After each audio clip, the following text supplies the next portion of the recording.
සාමාන්‍ය රජකතාවෙන් බලලා තියෙන්නේ කාටුන්ද? කාටුන්ද සම්බන්ධ නැහැ.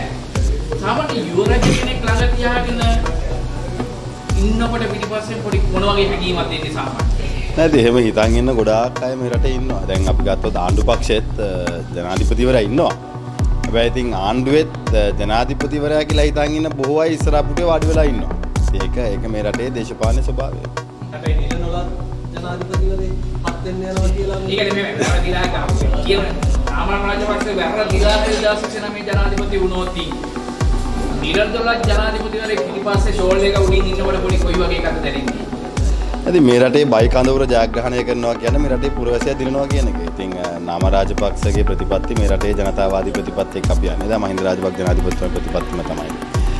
අපි පැහැදිලිව පක්ෂයක් විතර මේ රටේ ජනතාව එක්ක දේශපාලනය කරනවා. අපේ ඉලක්කය ජයග්‍රහණය කරන ප්‍රතිපත්ති සහ ජනතාව පුද්ගලයෝ නෙවෙයි. ඇත්තටම මේ කිස්සකුටි මහත්තයා මොකද්ද මේ කියන්නේ? නැති හැම පක්ෂයකම නොඑක් මත තියෙන අය ඉන්නවනේ. දැන් උදාහරණයකට ආණ්ඩුවට ඉන්නවා ලාල්කාන්ත ඇමතිවරයා.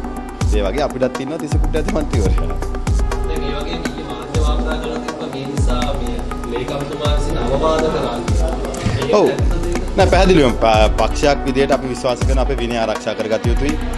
යම් වචනකින් හෝ පක්ෂයට හෝ අපේ කඳවුරට හානියක් වෙනවා නම් ඒ පිළිබඳව අපි අයට ඔවුන්ට මතක් කර දීම අපේ යුතුයකමක් කියලා අපි හිතනවා. ඉතින් ඒ හින්දා විශේෂයෙන්ම මේ ප්‍රකාශයත් එක්ක වැරදි අර්ථකථනයක් ගොඩනැගිලා තිබ්බා. ඉතින් ඒ පැහැදිලි කිරීම සඳහා පක්ෂ යුතුයකමක් තිබ්බා. ඉතින් ඒ පිළිබඳව පක්ෂ මහලේකම්වරයා විනය කමිටුව හරහා ඒ අදාළ සියලු දෙනාම දැනුවත් කරන්න කටයුතු කරා. ඉතින් ඒක එක් පුද්ගලයෙක්ට වෙච්ච කාරණයක් නෙවෙයි. පොදුවේ පක්ෂයක් විදිහට මම හිතනවා අපි පක්ෂයේ විනය සහ අපේ ප්‍රතිපත්ති ආරක්ෂා කරගත යුතුයි කියන තැන.